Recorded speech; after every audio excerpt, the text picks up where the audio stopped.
Hi, this is Marc Elias, founder of Democracy Docket. I got to tell you, going on TV with Michael Steele, Alicia Menendez, and Simone Sanders, it gets me fired up and ready to take on Republicans. And boy, did I just get fired up on TV with them on the appearance I just did. We covered a lot. We covered the Epstein files and the fact that Donald Trump is shilling for the prison conditions of a convicted felon, a woman who is in prison because of her involvement in sex trafficking of young women and girls. And that is an absolute outrage. And as you hear me say in the clips I'm about to show you, release the Epstein files, Donald Trump. You've got no excuse. Release them all. Redact the women's names, but otherwise, all the documents should be released. We also talked about how Democrats fight back in Texas and how we fight back around the country, not just in Texas, but how we bring the fight to them, that if they want a gunfight, we don't just bring knives, we bring machine guns when they bring pistols. We bring missiles when they bring guns. So we need to be playing offense, not just defense. The legislators in Texas doing a great job in playing defense, but Democrats around the country need to pick it up and play offense. And I'm proud of the job that so many of the Democratic governors are doing just on that front right now. We also talked about whether or not this is all kind of a distraction by Donald Trump. The issues involving redistricting, the grand jury investigations that his Attorney General Pam Bondi have announced, what Comer is doing in the House. Whether these are all distractions to take the heat off of him around the Epstein files. And here's where I came down. And I think different people may have different opinions. I'm not sure even all three of the hosts had the same opinion. It may be that Donald Trump is doing these things because he wants to distract from Epstein, but that doesn't mean that we shouldn't address them. The fact is, Donald Trump has been weaponizing the Department of Justice from the moment he took the oath of office. Pam Bondi does his bidding on just about everything. We've got federal prosecutors right now collecting voter data on every American. If you're watching this video and you're in America, they're collecting your voter information, your social security number, your address, whether you're a registered Democrat or Republican. They are weaponizing the Department of Justice against Democratic elected officials. We see that in the news every day. The grand jury investigation that Pam Bondi announced into the Obama administration, you got that right, not the Biden administration, the Obama administration in the 2016 election, is the weaponization of government against his political opponents. And if you believe that Pam Bondi has ordered a grand jury to be impaneled so that it can later be announced that everything was just fine, no one committed any crimes, you are wrong. This is not a distraction. He plans and he expects that they are going to deliver sham indictments and sham prosecutions as part of a sham investigation to go after his political opponents. So that's just some of what we covered. But look, we covered a lot more, and I'm going to show you the clips for you to see it for yourself. But before I do, I want to take this opportunity to ask you to do me a favor. Please subscribe to Democracy Docket. You can click the button in front of you to subscribe to the YouTube channel for free. Even better, you can become a free or paying member to Democracy Docket and get its free content, its daily newsletters, or its premium content, which includes analysis from me. And you can help make sure that it has the resources necessary. At this time, when the legacy media is bowing down, when so many institutions are failing to stand up, Democracy Docket is democracy, always fearlessly independent. So please consider becoming a subscriber, free or paid now. Let me show you the clips, and then I'll be back with a little more. What Illinois is talking about is not a quick fix. And I think the one lesson that I definitely learned, I took a lot of lessons from the 2020 election and my time in the Biden administration, but one of the biggest lessons is that voters have to really understand what you are selling and telling them. And you have to be very clear and very frank so they don't get their hopes up and then say you lied to them. Yeah. So one of the very first appearances I did on TV after Donald Trump won was on your show. And I said that we don't need a resistance, we need an opposition. And the reason why we need an opposition is because an opposition is not something that is reactive. It is also not something that is temporary.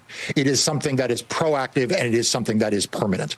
And, do I hope that it has to be permanent for the next 4 decades? No, but it's certainly going to have to be permanent for the next 4 years and probably, frankly, beyond that. And so you're right. We have to stop selling solutions that are going to be executable in a day and then everyone goes back to normal. We are not going back to normal. Donald Trump is only in the first 6 months of his administration. So we need to be fighting not just for 2025 and 2026, but also for 2027, 2028, 2029, 2030. You can go on from there. And that requires both the fight in the here and now and the willingness to take the fight to the other side every day. But it also requires an understanding that this is not going to be a short fight. This is going to be a long fight.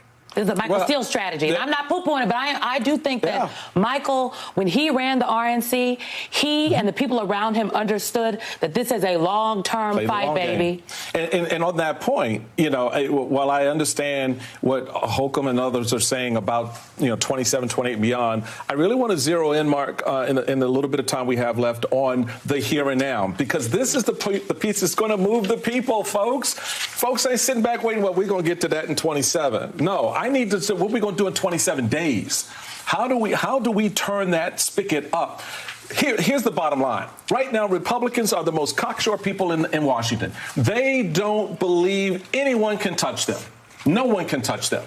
So we got to touch them. How do you touch them? Now. Look, I don't buy the idea that there are no fixes for 2026. Okay, I would never, in my imagination, have thought of what Gavin Newsom and his team came up with. So kudos to them about putting actually a map on the ballot initiative. You know, I just feel like at the top we should just lay out that what we are really talking about here is a White House that is weaponizing the Justice Department to protect the president. I continue to ask, protect the president from what? I guess when it comes to the redistricting, he's trying to protect him from losing.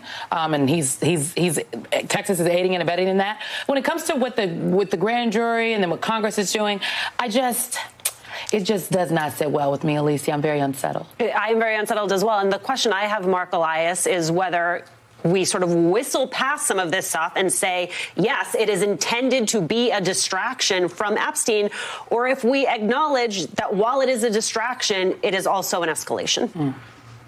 I think we have to acknowledge that it's an escalation. And I'm not sure that it's just a distraction. I mean, Donald Trump has been weaponizing the Department of Justice against his political enemies literally from the moment he put his hand over the Bible. He didn't actually put it on the Bible, as you recall.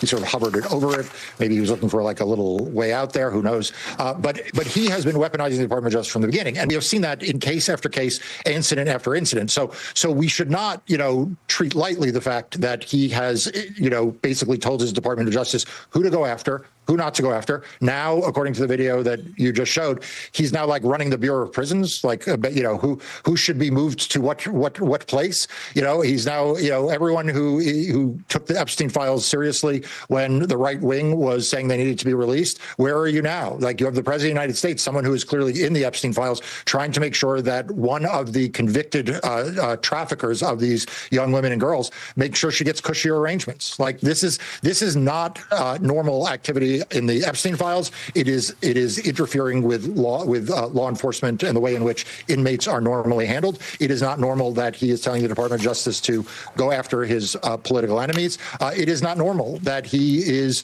essentially forcing Republicans at the state level to take these extraordinary actions that are wildly undemocratic, both with respect to the gerrymandering itself in the state of Texas. But shortly before we went on the air, I saw that the governor and attorney general have brought a lawsuit to try to evict Democrats from their seats. I mean, this is getting very, very dangerous. So I don't think it's just a distraction.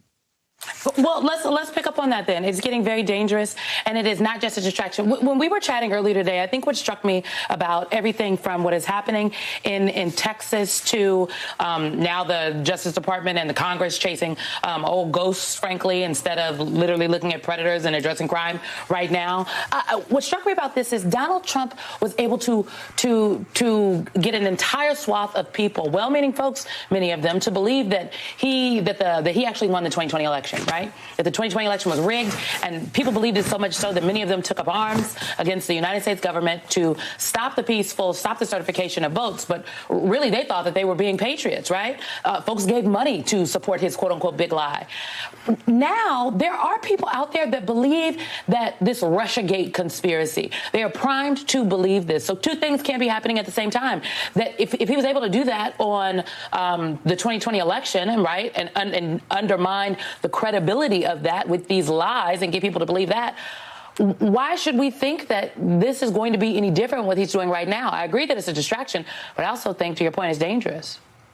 Absolutely. Donald Trump has a track record of escalating his supporters to the point of violence. I mean, remember in the 2016 election, if you recall, there was that video in which he would, point at hecklers in the crowd and say, basically, get him out of here, and would suggest that that he would pay the legal fees if people roughed up protesters. We saw, obviously, as you say, in 2020, when he lost the election, it escalated to violence and death in the Capitol.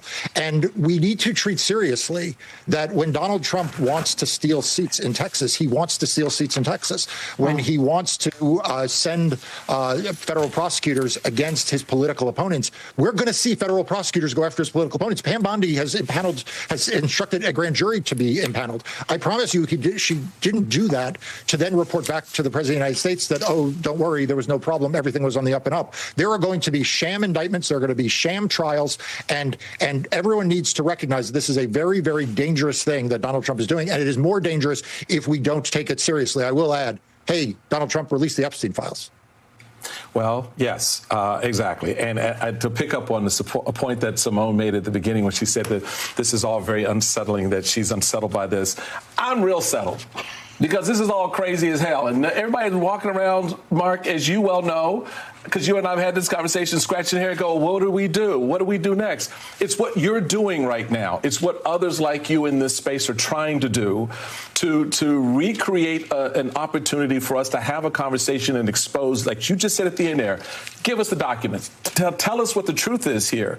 So with this sort of seemingly conflict between trying to expose the fact that Donald Trump keeps lying to people and keep distracting and changing the narrative, as well as trying to get some points on the board, to get some wins, to show the American people just how phony this guy is, how much of an authoritarian kook he really is. What do we do? How do I help convince the American people to join us in this effort? Because it's not just Democrats staying away in Texas. You know what I'm saying? It's got to be something else. And have you given some thought to what that something else is?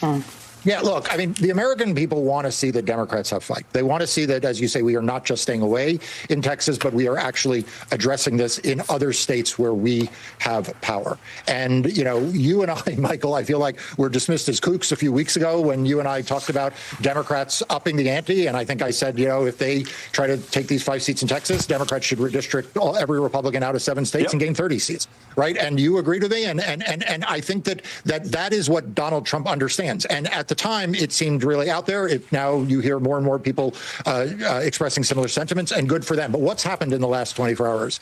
2 Republican members of Congress have now said they support a ban on mid-cycle redistricting. 1 Republican member of Congress has proposed legislation to say that any mid-cycle redistricting will be rolled back. Now, they're not doing that because they're out of the goodness of their heart. They're doing it because they're now afraid of their seats.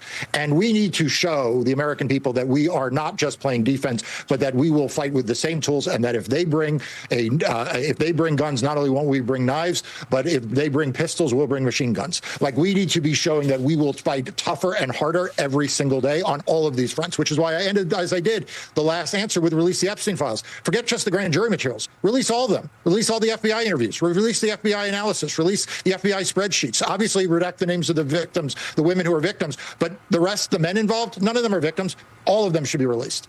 To your point about fighting fire with fire, can we pull up the 4 headlines about how blue states are fighting back? You have the LA Times saying Texas redistricting move would trigger new California maps, Newsom says. In Politico, Hochul embraces gerrymandering in New York. Pritzker says redrawing Illinois district map on the table. Governor Westmore considering all options in Maryland. You made the point to me earlier, Simone, and I had not considered it, that timeline is an issue here and that voters need to understand. To Mark's point, it does seem to be pressing their hand.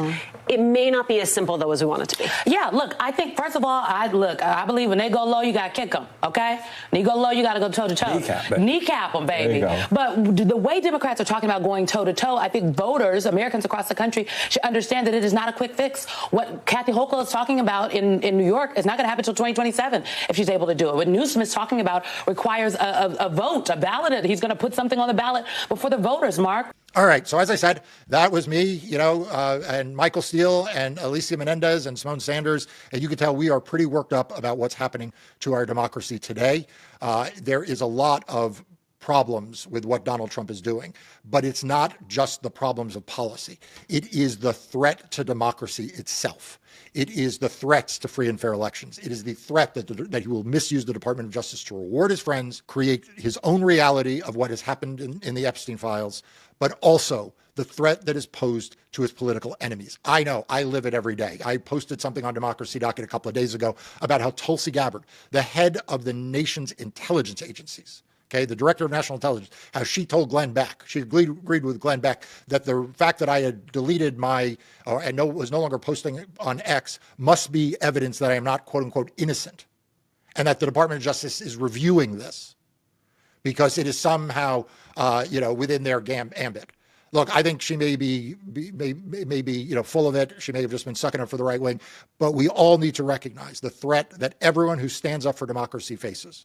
Whether you are at a protest holding a sign or whether you are a lawyer talking on YouTube and on MSNBC, we all face our own threats, but we all play our own part. Now is not the time to back away. Now is not the time to cower in fear. It is the time to stand up and fight for our democracy in every legal way possible, in the courts, in the court of public opinion, and yes, holding protest signs on street corners. Thanks for watching this episode. Again, please do me a favor, make sure you are subscribed to Democracy Docket. The links that I described are in the description below, but also click that button in front of you and make sure you are subscribed to this channel. Thanks. I'll see you next time.